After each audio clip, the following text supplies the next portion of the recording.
दोस्तों, बॉलीवुड से खबरों का आना जारी है और आज हम जो खबरें लेकर आए हैं उन्हें जानना आपके लिए ज़रूरी है। इससे पहले कि हम खबरें शुरू करें, एक रोचक अपडेट मैं आपको दे देता हूं। पिछले कुछ दिनों से लगातार ये कहा जा रहा था कि पुष्पा 2 जो है वो लेट हो सकती है। क्या वो 5 दिसंबर को रिलीज़ हो पाएगी?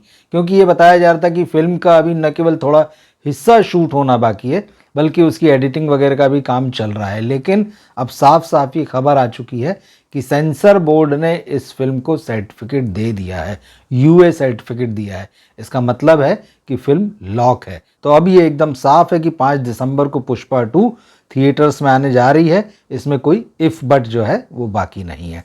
तो आज की पहली खबर, बॉलीवुड फिल्म संगीत के सबसे शानदार गायकों में शामिल मोहम्मद रफ़ी साहब की बायोपिक अब बड़े पर्दे पर आने वाली है। जी हाँ, खुद उनके बेटे शाहिद रफ़ी ने इस बात का अनाउंसमेंट गोवा के इंटरनेशनल फिल्म फेस्टिवल में किया है और उन्होंने कहा कि वो अपने पिता की बायोपिक बनाने जा रहे हैं। इस फिल्म में मोहम्मद रफ़ी साहब की पूरे जीवन को विस्तार से दिखाया जाएगा। उनकी जो संगीत यात्रा है, उनके जो फिल्मी गायन है, उसको भी जो है इसमें शामिल किया जाएगा।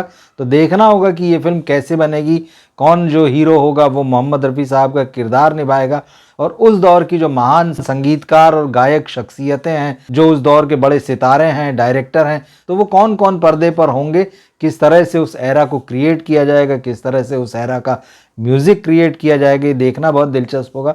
अब जहाँ तक रही डायरेक्टर की बात, तो इस फिल्म को जो है उमेश शुक्ला डायरेक्ट करेंगे। अब आप कहेंगे उमेश शुक्ला कौन? तो मैं आपको बता दूं कि ओ माई गॉड और 102 नॉट आउट जैसी फिल्मों के डायरेक्टर हैं उमेश शुक्ला। अब दूसरी खबर जो है वो सुहाना खान से जुड़ी हुई है। सुहाना खान यानी शाहरुख खान की बेटी। कुछ दिन पहले उनका एक ऐड जारी हुआ है, मोबाइल कंपनी के लिए उन्होंने ये विज्ञापन किया है और इस विज्ञापन को देखने के बाद में सोशल मीडिया में तरह तरह के कमेंट हो रहे हैं और ज़्यादातर लोगों ने कहा है कि वो सुहाना के स्क्रीन प्रेजेंस से, डायलॉग से, परफॉर्मेंस से जो है वो इम्प्रेस नहीं है। उन्होंने साफ साफ लिखा है कि सुहाना जो है वो स्टार मटेरियल नहीं है, उनमें स्टार क्वालिटी नहीं है। इस विज्ञापन में सुहाना जो है ज़्यादातर जो है स्क्रीन पर जब दिखाई देती हैं तो या तो चलती हुई दिखाई देती हैं या डांस करती हुई दिखाई देती हैं। सिर्फ एक बार उन्होंने डायलॉग बोला है, लेकिन ये सारी चीज़ें जो है नेटिजन्स को इम्प्रेस नहीं कर पाई और लोग अपने अपने तरह से रिव्यू दे रहे हैं, कमेंट दे रहे हैं। लेकिन जहाँ तक सुहाना की बात है, उन्हें शायद इन बातों से बहुत फ़र्क नहीं पड़ेगा, क्योंकि उनकी अगली फिल्म जो है द किंग, वो अगले साल उनके पिता शाहरुख खान के साथ आने वाली है। इस फिल्म को लेकर बहुत सारी चर्चाएं हो रही है और सुहाना ने, जैसे कि आप जानते हैं, नेटफ्लिक्स पर पिछले साल एक फिल्म आई थी द आर्चीज़, उसमें अपना एक्टिंग डेब्यू किया था। तो खैर, जब फिल्म आएगी तब उनको एक पूरी तरह से आंका जाएगा कि वो कलाकार के रूप में कैसी हैं, बड़े पर्दे पर उनका स्क्रीन प्रेजेंस कैसा है। और जैसे कि आप जानते हैं, बड़े पर्दे पर जब किसी को उतारा जाता है तो उसके पीछे बहुत सारे लोगों की मेहनत होती है, बड़ी तैयारी होती है और बहुत सारा तकनीकी मामला भी होता है। तो बड़े पर्दे पर उनका प्रेजेंस कैसा रहेगा वो जब द किंग आएगी तभी हम देखेंगे।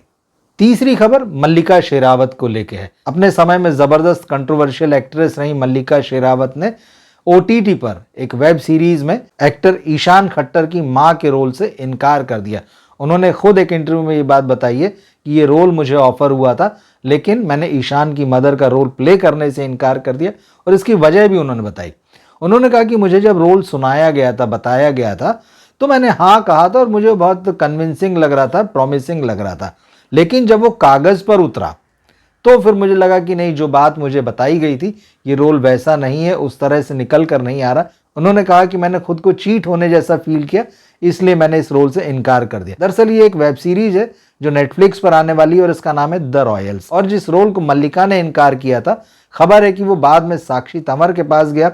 ये मल्टी स्टारर वेब सीरीज है, इसमें ईशान खट्टर और भूमि पेडनेकर जो है वो लीड रोल में है। तो अब देखना है कि मल्लिका जो है आगे कब नजर आएंगी, क्योंकि पिछले दिनों उनकी एक फिल्म आई थी विक्की और विद्या का वो वाला वीडियो। तो इसमें उन्होंने विक्की मतलब राजकुमार राव की बहन का रोल किया था।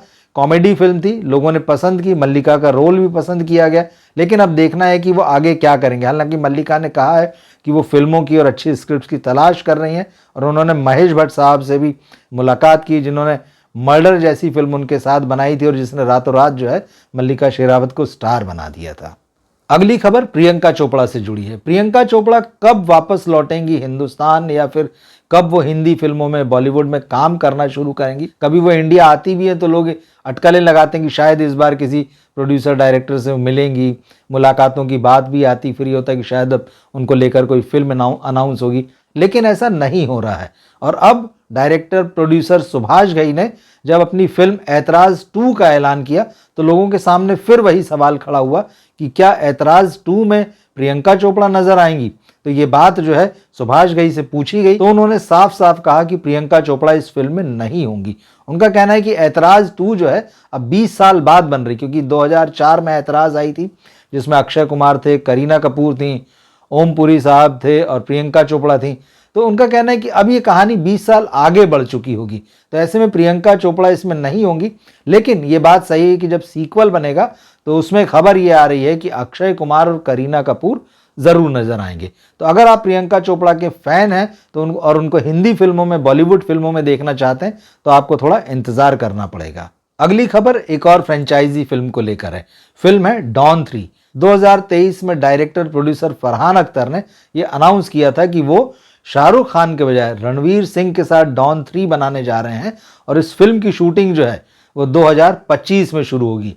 लेकिन जिस तरह के बीच में डेवलपमेंट्स हुए हैं, लगातार ये खबरें आती रही है कि ये फिल्म आगे बढ़ रही है। और ऐसे में कुछ महीने पहले जब फरहान अख्तर ने अपनी फिल्म 120 बहादुर की शूटिंग शुरू कर दी थी, उसका टीजर ट्रेलर रिलीज कर दिया था, तब ये कहा गया कि ये फिल्म डॉन 3 जो है पूरी तरह से या तो शेल्व कर दी गई है या फिर आगे बढ़ा दी गई है। मगर फिर एक्सेल एंटरटेनमेंट ने पिछले दिनों एक बाकायदा प्रेस रिलीज जारी की और उसमें कहा कि नहीं, ये फिल्म शेल्व नहीं हुई है, समय से इसकी शूटिंग 2025 में शुरू होगी वगैरह वगैरह।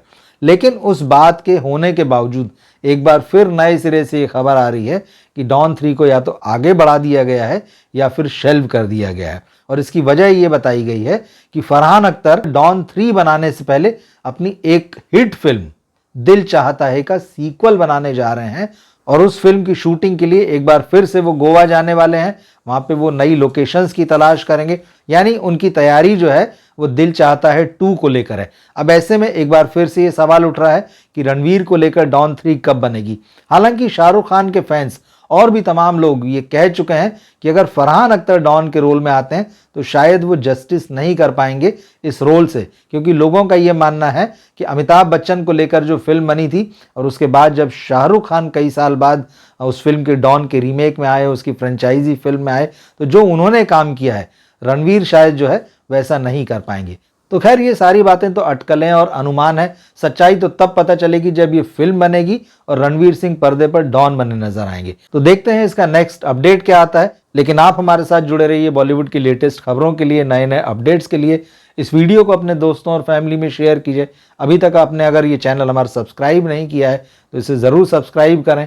मिलते हैं फिर हम अगले वीडियो में। नमस्कार।